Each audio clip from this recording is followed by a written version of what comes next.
महाराज जी, आप कह रहे हैं कि आपको बहुत डरावने सपने आते हैं, खंडर देखती हूँ सपनों में, मतलब किसी की मृत्यु के बहुत सारे सपने आते नाम हैं। जप करते हुए सोया करो, पवित्र होकर के नाम जप करते हुए सोया करो तो अच्छे स्वप्न आएंगे। नहीं तो मन संस्कारों का पुंज है, जैसे हम आचरण करते हैं पूर्व जन्मों से लेके अभी तक वही स्वप्न में फेंकता रहता है। अब जैसे संत जन स्वप्न देखते हैं तो भगवान के स्वप्न देखते हैं, तीर्थों के स्वप्न देखते हैं, संतों के स्वप्न देखते हैं। ऐसा लगता है सोते ही रहो, जगो मती, यही देखते रहो। मन जो है, जो उसके अंदर होता है, स्वप्न के समय वही फेंकता रहता है। सब मिथ्या है, कोई सत्य नहीं है। जब जागृत मिथ्या है तो स्वप्न तो मिथ्या है। ये उमा कहूँ मैं अनुभव अपना, सत हरि भजन जगत सब सपना। तो सपना कोई सार्थक वस्तु तो है नहीं। नाम जप करके सोया करो जी। योगेश खंडेलवाल जी। राधे राधे। महाराज जी, मोक्ष क्या है?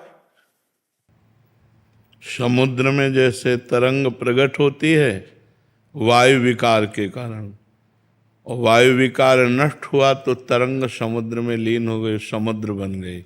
ऐसे ही आत्मस्वरूप परमात्मा स्वरूप जीव माया के विकार को ग्रहण करने के कारण जीव कहा गया, और जब त्रिगुणातीत माया रहित हो जाता है तो ब्रह्म स्वरूप को प्राप्त हो जाता है।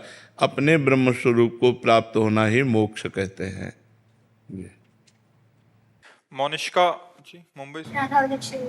श्री हरिवंश महाराज जी। महाराज जी, आपसे सुना था कि श्री जी का वाहन दैन्यता है, तो फिर महाराज जी लालजू का वाहन क्या है? लालजू श्री जी कहने में दो है। जे दीन प्यारे वेद पुकारे द्रवौ सुश्री भगवाना। यही दरबार दीन को आदर रीति सदा चली आई। हमारे प्रिया प्रीतम को दैन्यता प्यारी है। दैन्यता ही हमारे लालजू को भी प्यारी है और प्रियाजू को भी प्यारी है।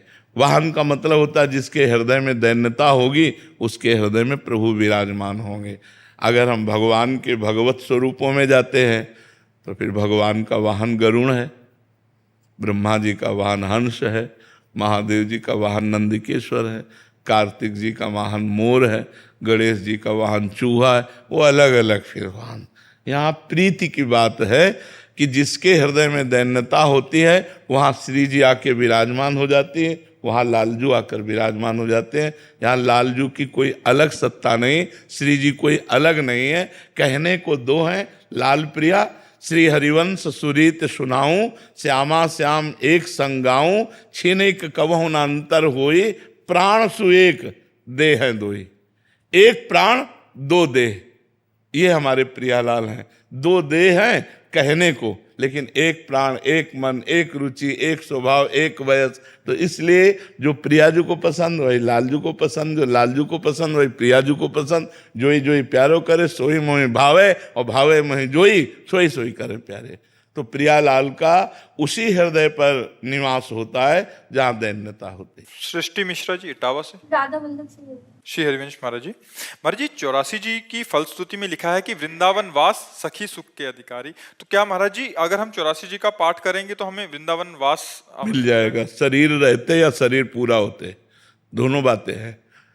अगर प्रबल इच्छा हुई तो शरीर रहते व्यवस्था बना देंगे, अगर प्रबल इच्छा नहीं हुई तो शरीर छूटने के बाद वृंदावन वास होगा। मिल जाएगा ना महाराज? हाँ, रोज 84 जी का पाठ करे तो गारंटी इस बात की कि छुट्टी 84 भ्रमंते निर्खय जुगल किशोर, निर्खय जुगल किशोर भोर अरु रैन न जाने, पिय रूप रस मत भयो कछु मनई न आने, प्रेम लक्षणा भक्ति होए ही आनंदकारी, अरु वृंदावन वास सखी सुख।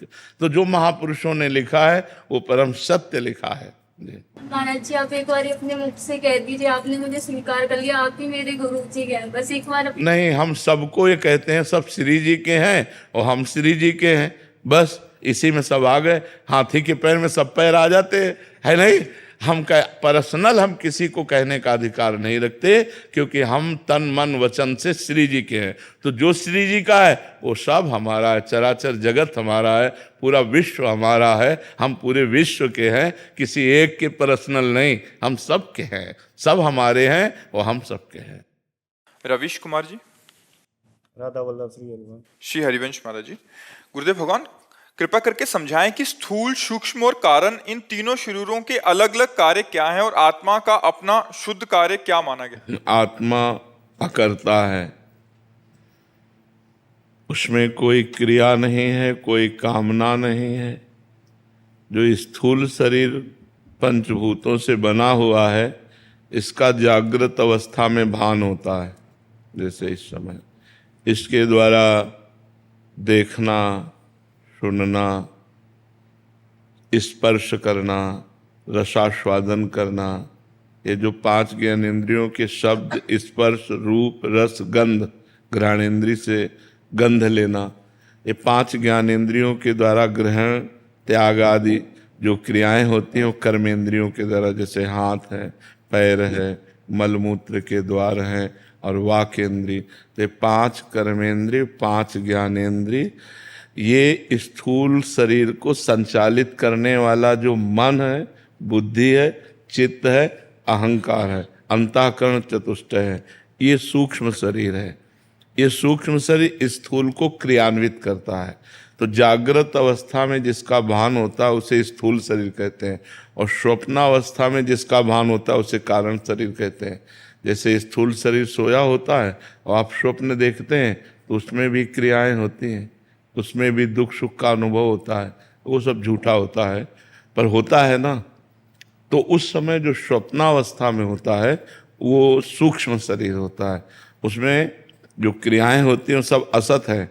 ऐसे स्थूल शरीर की जो क्रियाएं होती है वो सब असत है, इनकी सत्ता नहीं है। ना सतो विद्यते भाव, ना भाव विद्यते सता, इसकी सत्ता ही नहीं। और जो आत्मा है उसकी सत्ता है। जो कारण शरीर है वो 3 गुणों से मिलित स्वभाव की रचना हुई है, उसके अनुसार, स्वभाव के अनुसार सूक्ष्म शरीर बर्ताव करता है। सूक्ष्म शरीर जो बर्ताव करता है, स्थूल शरीर में उसकी क्रियाएं होती हैं। अब जैसे दैवी स्वभाव का है तो उसके दैवी है, भागवती का आचरण होते हैं। आसुरी स्वभाव का है, उससे राक्षसी आचरण होते हैं।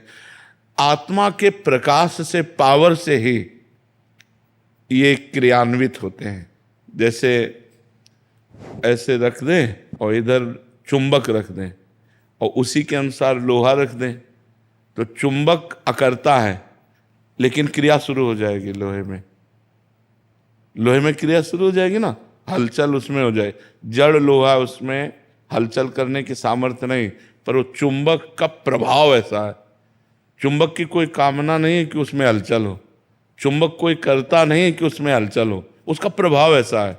तो आत्मस्वरूप का प्रभाव ऐसा है कि उसके ही प्रकाश से, उसके ही बल से बलवान्वित होकर कारण सूक्ष्म और स्थूल शरीर ये संचलित दिखाई देते हैं।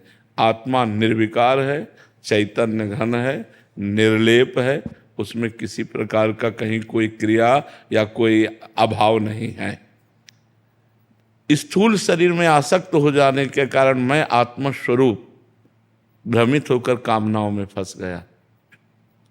स्थूल शरीर का अगर राग छूट जाए तो सूक्ष्म शरीर पवित्र होने लगे, सूक्ष्म शरीर पवित्र होने लगे तो स्वभाव भागवतिक हो जाए, स्वभाव भगवत स्वरूप हो जाए।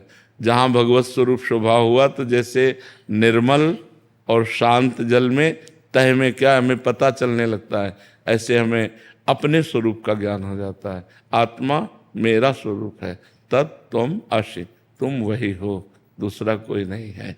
समझ पा रहे हैं आप? आत्मा अकर्ता है।